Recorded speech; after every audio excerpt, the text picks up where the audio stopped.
This is our ladder prediction for the 2025 AFL season. For 18th spot and getting the wooden spoon, I've picked Richmond. Now, they've got a very young team and there's a lot of change to the side, so probably no surprise for anyone that they would be predicted to finish last. I think they've just got, as I said, a lot of young players in. They did draft 8 players last season. It's all about development for them, just in that full rebuild now with Adam Uze. So they'll just be looking to get a few wins on the board. I think a lot of experts are saying that they may only get a couple of wins, but they may be able to surprise, maybe get 3 or 4 wins, but I expect them to finish bottom. In 17th, I've got West Coast. They're well and truly in their rebuild as well. They've been in rebuild for the last few years and they might get some little bit more improvements. Harley Reid is going to play his second year, so see if he gets a bit better. Oscar Allen might play a bit of a full season, so that'll be good for the club. And then obviously the signings they've signed with Liam Baker, Jack Graham and Matt Owies. But I don't expect them to improve too much, but I expect them to finish 17th. In 16th spot, this might be a surprise for some people, but I've put Essendon there.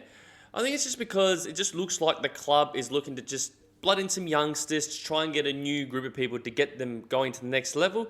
So I just expect them to just be a little bit lower down the table. They'll get some wins on the board. They've still got some really good players there with like Zach Merritt being one of them and Jordan Ridley as well, and a few others along with that. So, but I just expect them to not really do too much this year, so I've put them in 16th spot. In 15th, I've put North Melbourne. Now, if you watched my previous videos regarding the predictions that will happen in 2025, I did say North Melbourne will get 7 or more wins. Now, for the reason for that is I just think that their team is kind of ready to really just push a little bit to the next level. Now, what I mean by that is not finals, but at least, jump up and not be bottom 3. They can move up a little bit. I expect them to still get that 7 wins, which might get them a little bit higher than what they already are, but I've got them 4th to bottom, so I've put them in 15th spot. So I see some improvements, but I wouldn't expect them to get too much higher in being finals contention, but maybe in the future with Alistair Clarkson. So got them in 15th spot. In 14th spot, I've got St Kilda. I just feel like they've been a little bit unlucky with injuries during this preseason, which actually could hinder them for this season. Now, like injuries to like Max Keane, Jack Sinclair, Mason Wood in their match simulation. Then obviously Philip Ou missing start of the season. And even Rowan Marshall is a bit of a touch and go for round 1 as well. So they've got some few injuries all ready to go. I'm just not sure if they're really going to jump up as much from what they did last season, so I've got them in 14th spot. In 13th spot, I've got the Western Bulldogs. This might be a surprise for some viewers, thinking that I've put them this low. I know they lost to Bailey Smith and Jack McRae and Caleb Daniel. There's a few players that are out, and obviously they didn't really play much last year for the Bulldogs, but they're, good depth players that would be good at other clubs as well, so that will definitely hurt the Bulldogs. And Jamara Hugo-Hagan not really playing as much during the preseason, not training as much. It's probably going to hurt as well. So I think it's more about these young, up-and-coming players like Sam Darcy being one of them will be important. And obviously, their superstar in Marcus Bontempelli is going to have another big year as well, along with Treloar and Liberatore. And then players like Bailey Dale and Richards, they're going to be very important for the Bulldogs. I'm just not sure about them this year. I just don't think that they will make finals, but I could be wrong here. So I've got them at the moment at 13th spot. In 12th spot, I've got Melbourne. I just think their forward line, they don't have a big enough score to really make an impact to make finals. Yes, their midfield is very strong, and if they stay fit, Gawn, Petrarca, Oliver Viney, they will be very lethal in that midfield, and the defence is strong with May and Lever leading that. Just think that firepower forward is going to be tough for them, because who's going to kick all the goals? You're going to rely on Cozzy Pickett, you're going to rely on Van Rooyen to be kicking the goals, or Bailey Fritsch to kick all the goals. It's going to be a tough one for Melbourne. I know they could definitely make finals, but I just don't see that happening for them, so I've got them in 12th spot. In 11th spot, I've got the Gold Coast Suns. Now, this is a really hard one because this is a team that has all the potential to make finals. But the fact they've never made a finals might hinder the club a little bit and some of the players who have been there for a while. I know Damien Hardwick's in his second year, so he might be able to really get them going for this and really take that stride to make their first finals appearances. They will need to improve their away record. Obviously from last year, they only won a couple of away games. I think they will improve that, but will they be able to make finals? I just think there's other teams that are above Gold Coast, but you just never know with them, but I've got them at the 11th spot. In 10th, I've got Port Adelaide. This is a preliminary finalist from last year, and I've put them out of the 8. For my reasoning for this is just not sure about them. It's very unknown about their forward line. They have to go very different with the retirement of Charlie Dixon Jack Lukosius and Joe Richards going in that team. It's going to be a bit more of a mobile forward line. They can't really bomb the ball in what they've been used to doing. So it's going to be very interesting how they will handle that. I think injuries to Zerk Thatcher and Radigalia in defence will hurt them, because that means they're going to be one key defender short in defence, and Alia can't really do it all himself like he did a couple years ago. So that's going to be difficult for him if Zerk Thatcher can't stay fit, which he's going to be missing for the start of the season at the very least. Their midfield's going to be key. If they're going to make finals, it's going to be their superstar midfielders, as we all know about. They're going to be very important for it, but I'm just not sure about them. It's probably similar to Gold Coast. I think there's other teams that I think are in better positions than them, so I've got them in 10th spot. In 9th spot, I've got Collingwood. Now, I think they finished similar last year as well, and they've got the signing of Dan Houston and Harry Perriman, which will bolster their team a lot. I think that with Collingwood there is an ageing list, so have they gone better with like some of the youngsters? Obviously, Nick Dacos will go to another level, and obviously, as I said, Houston and Perriman makes him stronger, but it's all about these other players. Can they come in as well, and can players like Pendlebury and Sidebottom still play to the high level they have been playing for quite a long time? I'm just not sure on them in this case. I think they definitely could easily swing into finals, could easily make top 4 for all I know, but I just think they'll just miss out and they'll finish 9th. Now we're into the top 8. So 8th spot, just sneaking in for me, it is Carlton. I think they've got a good team. Got a good defence, their midfield is strong. The forward line's going to be key for them. Now, Curnow is currently injured, and he may or may not play round 1, so I think he's going to be key. He needs to be fit, and so does Harry Mackay. If they both can really dominate the 2025 season, I think they'll easily make finals. If they don't, they're going to be pushing hard for that. So I've got them in that 8th spot.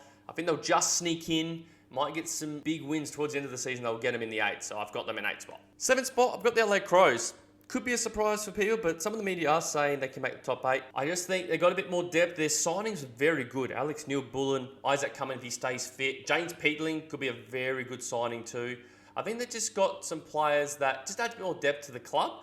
And then players like Jake Saligo and Isaac Rankin and Riley Philthorpe are probably the 3 I think can really go that next level. And if they do, watch out. They could be a very dangerous side for any team to verse. They're a very attacking side, and if they get their forward line correct, they're definitely one of the most lethal attacking fronts in the game. I think their defence is a bit more solid as well, so I think it's just that midfield prowess they need to get.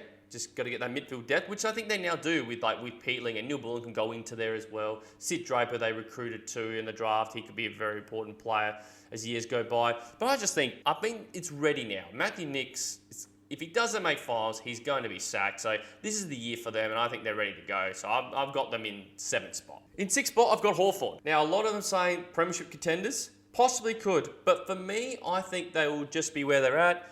Whether they will improve, they easily can, because they've got a young side, and they did get Tom Barras and Josh Battle in the defence. It makes them even stronger, just frees up some of their players like Josh Wordle, who can rebound a bit more, and James Sicily, who's going to play a bit more up the ground, up forward, maybe in the middle for a little bit, and in defence too. So a bit more versatility for the club. I'm just not sure if they're going to make the massive jump next, because usually with these clubs like this, when you jump up from obscurity and making finals, usually the next year it doesn't end as well for some clubs. But I feel like Hawthorn will be in finals. They will make it around that mark because they've still got those good players in, and and you've got to remember that Will Day didn't even play in the final series last season. So if he gets back to his full fitness, that's going to be good for the Hawks. So I've got them around that finals. Could easily crack the top 4. So I've got them in 6th. In 5th spot, I've got Sydney. So they were grand finals last year and they did get smashed by 10 goals. And obviously new coach with Dean Cox. How will they go? They haven't changed too much with their team, so I don't see them really going down as much. I know records show that grand finalists who get smashed normally have to take a dive before they come back up, but I think they've got a good young list. They're still a very talented side. I think they will be still around the mark to make top 4, but I've got them just missing out. So I've got them now into the top 4. So in 4th spot, I've got Fremantle. My reasoning for Fremantle is couple of things. I think the signings have been great. Shai Bolton is the player that the Dockers need. Just that versatility, plays up forward, kick goals, go in the middle, be an X factor. He's just so important for the Dockers, I reckon, for 2025. And their home record. I think playing in Perth, they're going to get their wins there. And I think they've got a good side. Like their midfield is good. Their defence is solid. It's their forward line will be the interesting question. But getting Shai Bolton makes their forward line a little bit more stronger than what it has been. So I think they will make the top 4. I've got them sneaking into 4th spot. In 3rd place, I've got the Brisbane Lions, the reigning premiers. I expect them to be around the mark. I know Joe Danaher has retired, But they did get Levi Ashcroft, who's going to be a very good player for them. I did say he was going to win that Rising Star. Check the 2025 predictions video I made. That's where I put that and all the other predictions. Link will be in the description. Anyway, back to the Lions. I think, and they did have a few injuries and those players that didn't play in the grand final, like Lincoln McCarthy and Kitty Coleman and Tom Duday, the few players I can think of that didn't play. So they're actually going to be a little bit stronger as a team. As I said, it's the key stocks up forward will be the question. Eric Hickwood's going to have to be the number 1 forward. Can he do that? We shall see. But nothing else really changes. They've got a really good team still, and I expect them to win in their games at the Gabba and really push when they play away as well. So I've got them in 3rd spot. In 2nd place, I've got the Giants. They did get knocked down in straight sets. I think people might think they're scarred from that. I just don't believe that with this team. They're just such a talented squad. I think they've got the most talented squad in the AFL. Just their midfield is so strong. Their forward line is brilliant with Jesse Hogan, Toby Green. Now Jake Stringer there. Just another good forward to have there, so they could be even more dangerous. And their defense is very underrated, in my opinion, with Sam Taylor, one of the best defenders. And then players like Connor O'Doon and Jack Buckley, 2 underrated defenders. So they've got a really good side, and I just don't see them taking a dive. I expect them to actually go the other way. I can expect them to jump up and really fight for finals and really fight for the premiership. And that's why I've got them in 2nd spot. And the team that I've got predicting to finish on top of the ladder, I've got Geelong. I just think with their side, it's just you always can rely on them to really be around the mark every year. And now they've got Bailey Smith in. He's made the midfield even stronger, which I thought was their weakness before that. But getting him in just made them even better. If he gets back to his best, what he was before the knee injury, look out, he's just going to be a great player for him. Even Jack Martin could be an underrated forward pick for him. So just see on that one, I reckon he could be good for him. No, there was the retirement of Tom Hawkins and that, that might change the full line, but he didn't really play for most of last year, and they look good anyway without him. I think players like Jeremy Cameron, I expect him to really jump up and be a real star again, as he does. I think he was All-Australian last year too. I expect him to even get close to even winning the Coleman. I think that's how well I think he'll play this year for Geelong. And then the defence is solid as always too, so I just think they're going to be the top team and they'll be the minor premiers. Now it's time for my bold premiership prediction, and I'm calling it bold because I reckon it is. So I've got in the grand final, I reckon it's going to be Geelong versus GWS. I've got the top 2 teams I've predicted they'll make the grand final, and I reckon the Giants will actually win their first flag in history. As I've said before, my reasons, they've got a talented side. I just think they're ready to go again, despite getting knocked down in straight sets last year. It's a new year now, and I reckon they're going to be better for it. So this is my bold prediction, is the GWS Giants. As I said, I could be way wrong with this, so, comment all you want about it. And let me know what you think is going to win the flag, because, there's going to be so many teams that could win it. And let me know about who you think is going to make finals. I think the bracket between, I reckon, as far down as, say, Kilda, so 14 teams can make the top 8, in my opinion. So I think any of this could really happen. And before I go, I'll put my predictions for the Coleman medal and the Brownlow medal too. So for the Coleman, I predicted Jeremy Cameron last year to win the Coleman. Did finish 3rd. This year, I think he's going to win it. He's ready to go again. He's going to have another big year, and he is going to be the main focal point. He's just such a dangerous forward. He's a hard matchup because of how agile he plays. He can play tall, but he mainly plays like a small. He runs up the ground and then runs back. He's a difficult opponent to play against. I just think he's going to have a big year and kick 60 plus goals. If the Brownlow medal, I have actually got Nick Dacos. He did get a lot of votes last year. He was unlucky to lose to Paddy Cripps, who did poll a lot of votes. But this year, I think he's going to go again.